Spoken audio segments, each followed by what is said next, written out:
Hello, I am going to do a tutorial on making sweater critters.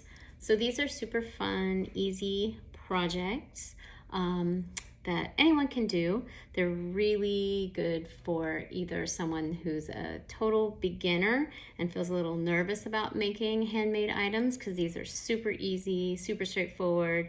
They're supposed to look handmade and quirky. And they're also really great for people that like to be a little more creative.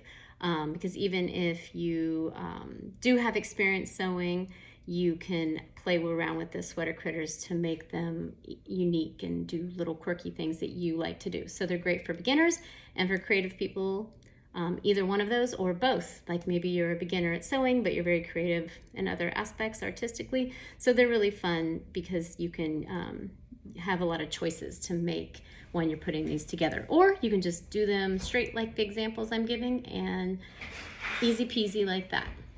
So what you're going to get with the sweater critter kit is a bag like this generally, and it's going to have pretty much everything you need to make sweater critters. The only things that you're going to need to have are a sewing needle, like an embroidery type one. You want to have a wider eye if you have one, so that you can get the embroidery thread through there. Whatever needle you like to use, but that's good for embroidery thread. You're going to want to have a pair of scissors. You're going to want to have something to stuff. A chopstick works really great. Something that's not pointy. I like to use the broader, the less pokey end when I'm stuffing, because you don't want to poke through your seams. So you need something to get the stuffing in, but that's not going to damage your stitches. You're going to need maybe some needles, some pens, I'm sorry. I like to use pens. You don't have to, but I like to use those myself. So that's what you will need. And if you have any other items, if you are a crafter or a seamstress or you sew, you can use your own embroidery thread. The kits usually come with just one color, but if you want to use other colors, feel free to add.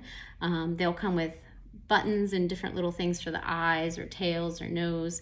You can use your own. Maybe you have some really cool buttons that you'd prefer to use, or little beads you want to stitch on for decoration. If you have some things to add to this kit, that's great. Feel free to do that. This is just, we're trying to give everyone the basics so that they can make something without anything at home, except the needle, of course, and the scissors and those basic things. So please do feel like you can expand on these as much as you want. So you will get some filling, and we do use wool batting to stuff these. So we are trying not to use polyfill and synthetics. Sometimes, in the future we might have to do that, depending on, because it does cost more for wool, but right now we are only using wool. So please don't use polyfill if you have that at home. Use the wool batting that's provided, and if you need more, you can let me know if you don't have enough in your kit. And if there's extra after you fill it, then you can just stick any extra batting, thread, any items that are left over, you can just put them back in the kit with the finished sweater critter and return that to us. So wool batting is for stuffing. You're going to also have at least one color of embroidery thread. You are going to get some type of body for your critter. Usually we prep the kits to be for cats or owls. You can again use creativity, and if you want to turn your body into a different critter, that's completely fine with us.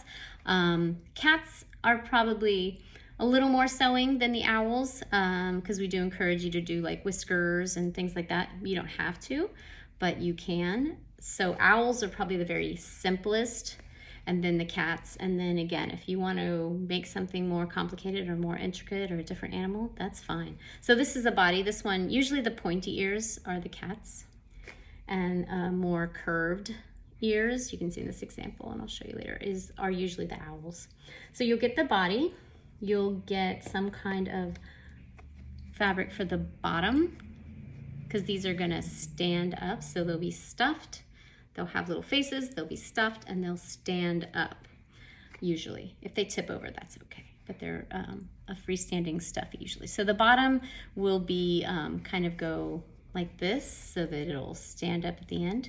And these will need to be adjusted a little. That's why I recommend scissors.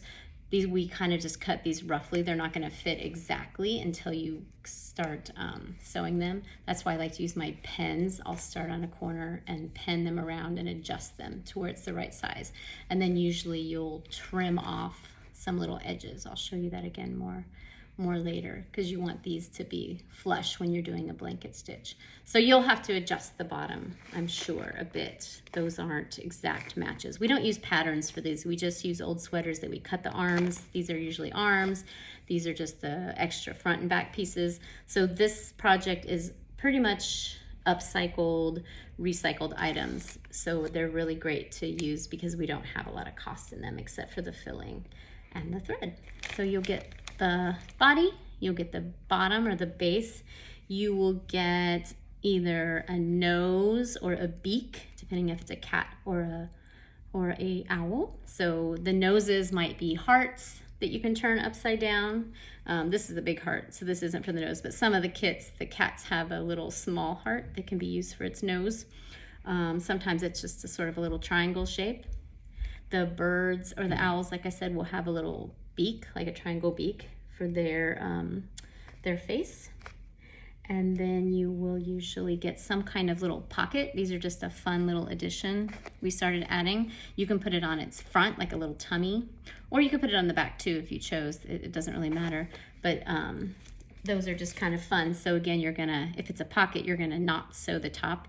We'll just sew around these sides so that that's a little pocket. And sometimes we've put smaller little sweater critters we've made in those pockets.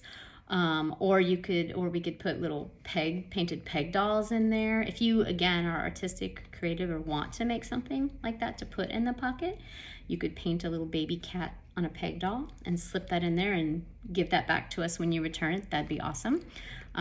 Sometimes I just add little fun things there that I've made, so that's fine. But just the pocket empty is great.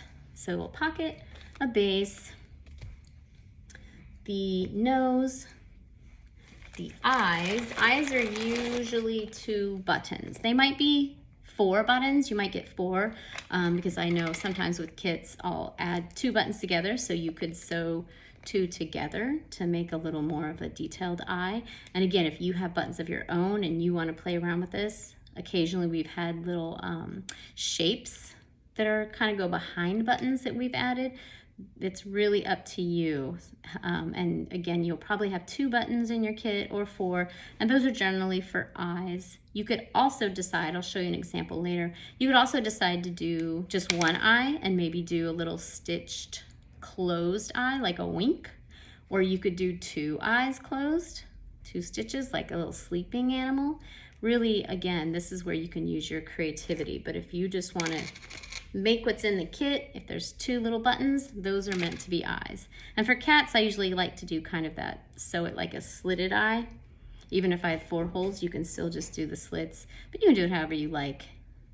It's really up to you. So you'll get eyes, little nose, little pocket, little bottom, and then for the back side, you should get, with the cat, a tail. These are kind of a rounded parts of a sweater, and I usually find the blunter end, and later when I'm going to attach it, we would attach that. And just to make it look a little nicer for the cats, I usually include a little heart or some kind of shape that after you attach the tail securely, you could do a whip stitch to cover that up with a cute little heart for its like little booty or its little heart shape. And then usually I will tack the tail down, and I often do this after I stuff it so I can arrange the tail how I want it, and I try to put that seam kind of face down. But you know, the tail could really be, you could do a little tack stitches, you could kind of put it along the bottom, you could put it along the top, really wherever you want. It could be free hanging too, just make sure you kind of secure it so it doesn't get ripped off. But that's it for the tail and the little cover for the tail. And I think that's all the parts that will come in your kit. If it's an owl, it might have a few different things. It would have, here's one I'm going to show you later, but this is the owl. So if you got an owl kit, it would have a little bit of a different shaped body. It would have eyes. It would have the beak, as I mentioned. It would have a little pocket. And you can notice, see how I didn't sew the top so that you could put something in there. It'll still have the base, and it'll have wings instead of the tail. So these you could attach before or after you stuff it. I'm gonna wait on mine to attach them after so I could put them right where I want them. But those will be the little wings that'll kind of wrap around. And again, you have some choices of where to put those. But those are the wings. And sometimes, not always, the owl will come with little, maybe something to put in its little feathery tops to kind of look like feathers. Or you can add that yourself. Again, you could use embroidery thread. You could use some of the wool batting to kind of tuft out of that. It's really up to you how much you want to do and how creative you want to get. So that's what the owl would come with. So those are the kits.